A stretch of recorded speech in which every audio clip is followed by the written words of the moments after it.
전산 2시간, 기농기촌 4시간, 오늘 6시간을 교육을 받았네. 지금 농막 가서 우리 흰둥이 물 바꿔주고 사료 좀 확인해야지. 그 다음에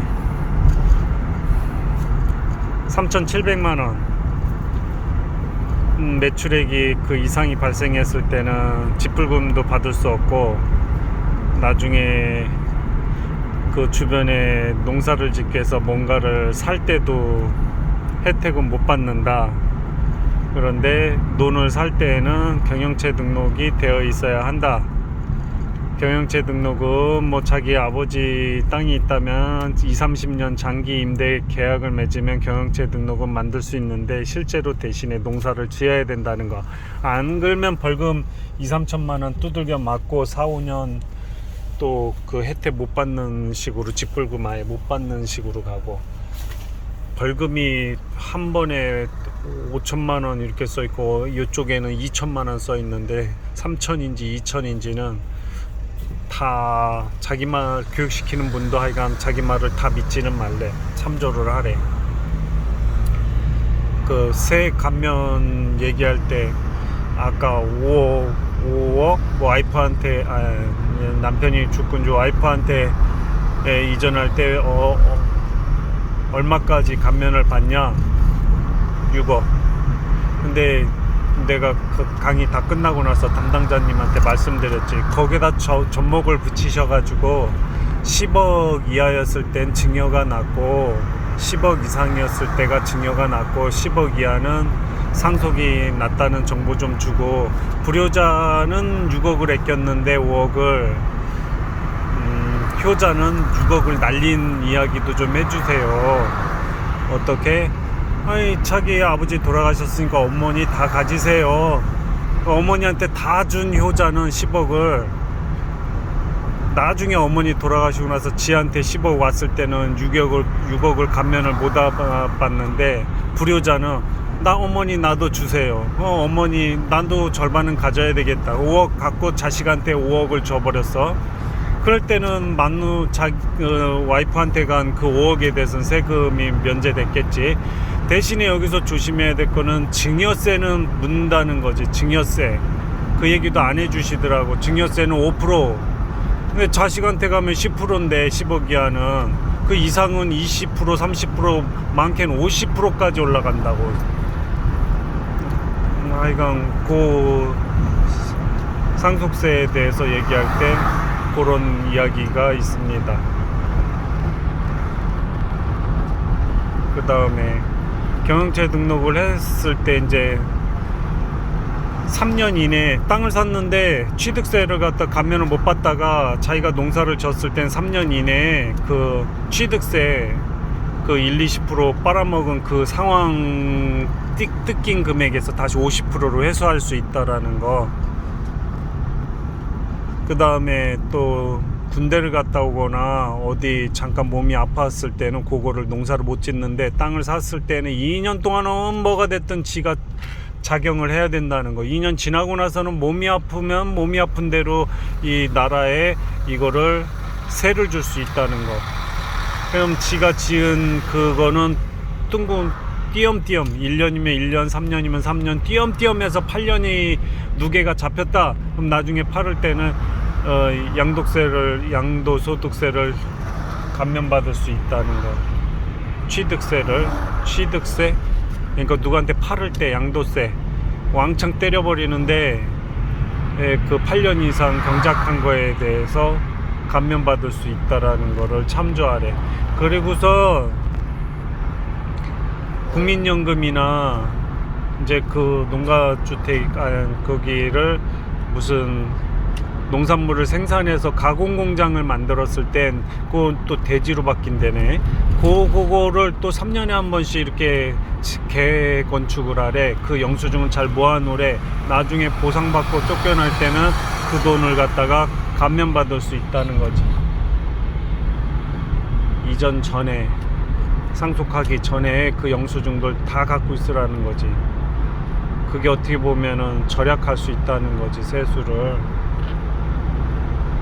아, 나 지금 모기 뜯길 생각하니까는 고구마 줄기 좀 조금 썰어 올라고 그랬는데, 아 진짜로 이게 얇은 옷을 갖다가 이게 입고 있으니, 아 그 도색 할 때 입는 옷 한번 산다면서 3,000원 밖에 안 하는데 또 까먹고 안 갖고 왔네. 얼굴 복면 쓰는 거 3개나 있는데 그것도 안 챙겼네. 모기가 겁나게 달라붙어. 고구마 반 풀반인데 고민되네.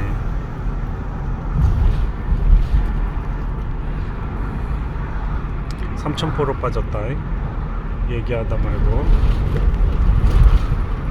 그리고 예를 들어서 세대 분리를 해야 되는 경우가 있다라는 거가 좀 또 그런 것도 있고, 그 3,700만 원은 남편이 그렇게 벌었어. 근데 그 혜택을 못 받아.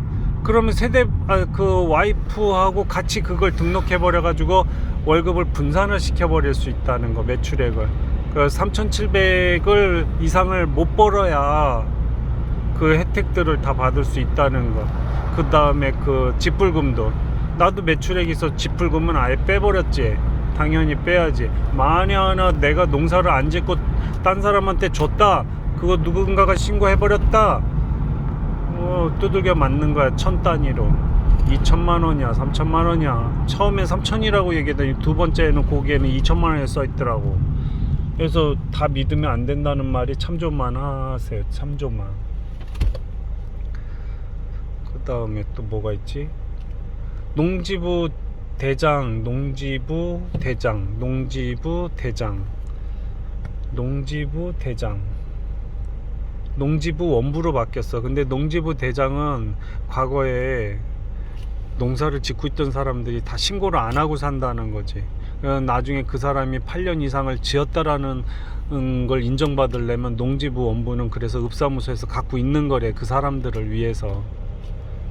그냥 자기는 땅 팔 생각이 없으니까 일체 뭐 그런 거를 안 챙기는데, 그거 못 챙겼다가 나중에 양도소득세 두들겨 맞는다는 거지.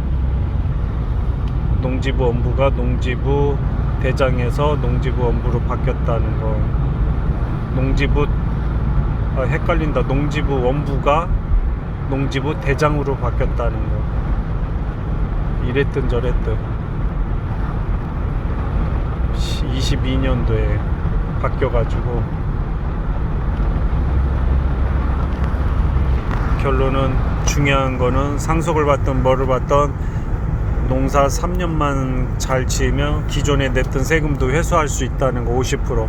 그리고 자식들이 많아. 근데 자식 하나한테만 상속하게 되면 그거를 아버지와 자식이 계약서를 맺어가지고 1억이라면 한 6천만 원 계약서 써서 인정받을까 안 받을까 문제를 내더라고. 인정받을 수 있다. 그건 내가 거기서 덧붙였지. 자식들이 여러 명이면 서로 소송 걸고 난리 납니다. 그건 자식이 없었을 때.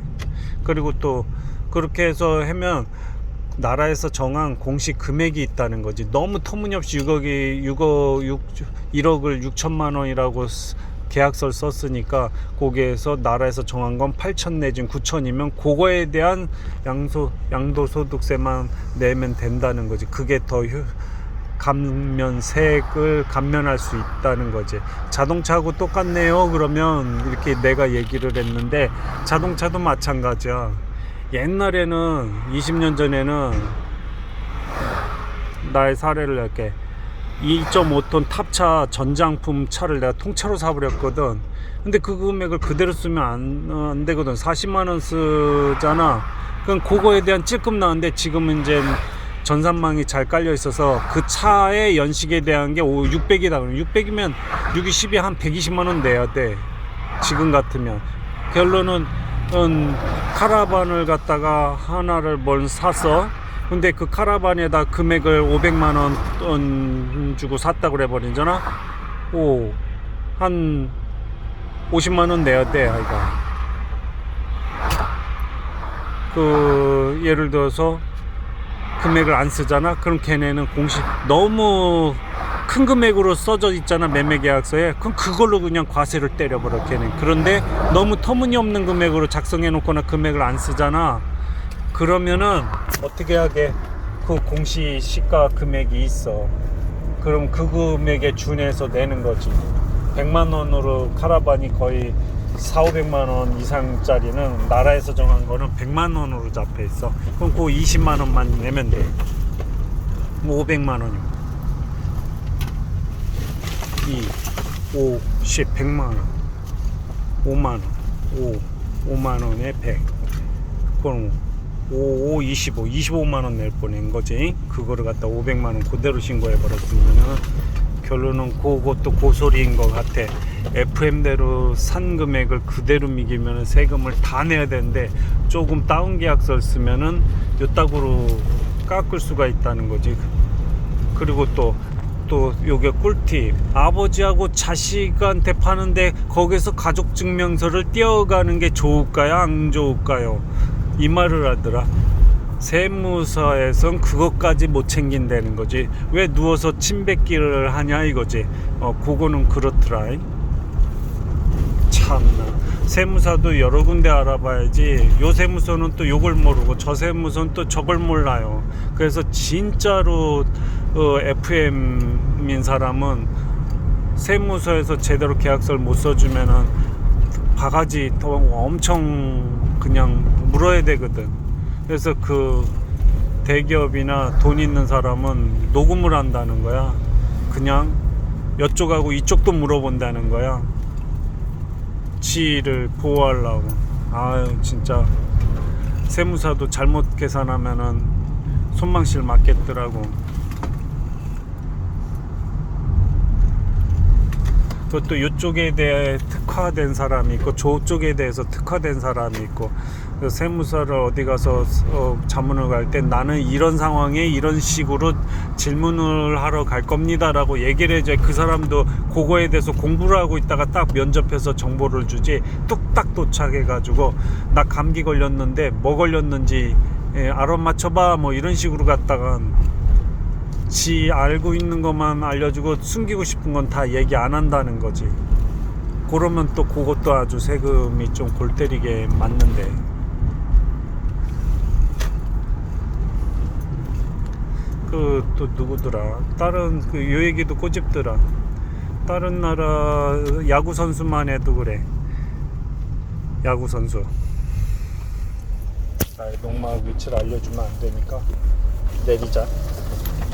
미국이나 이런 데로 국적을 바꾼다는 거 왜 그러냐 했더니 우리나라는 그 200억을 갖고 있는 국적을 바꿨다는 거 왜 그런가 했더니 자식놈한테 주려면 그 절반 200억, 100억을 나라한테 세금을 내야 되는데 미국은 높아봐야 20%밖에 안 낸다잖아. 왜 우리나라는 왜 그럴까 그렇게 빠져나갈 사람은 국적을 바꿔버리는데 그래 안 그래? 삼성도 마찬가지야. 그 이건희 두들겨 맞았잖아 그 세금을. 그 스웨덴인가 여기는 자기 직원하고 사업 규모만 그대로만 유지하면 세금 안 때린대잖아. 아이고 우리 멍멍이 나의 농막 도착.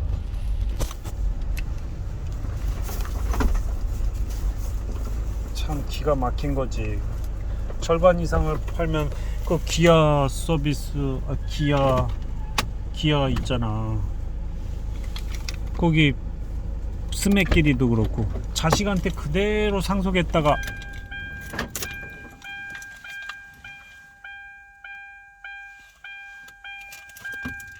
우리 강아지한테 빵 좀 줘야지. 그대로 상속했다가 회사 팔았잖아. 자식이 돈이 없어가지고. 외국 스웨덴은 상속을 하면은 세금을 안 묻는데 직원 그대로 유지하고 가면. 근데 우리나라는 절반을 뺏어버리니 경쟁력이 없지. 문제가 있지.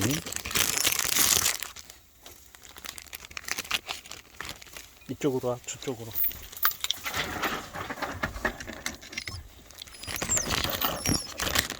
조금씩 줄게.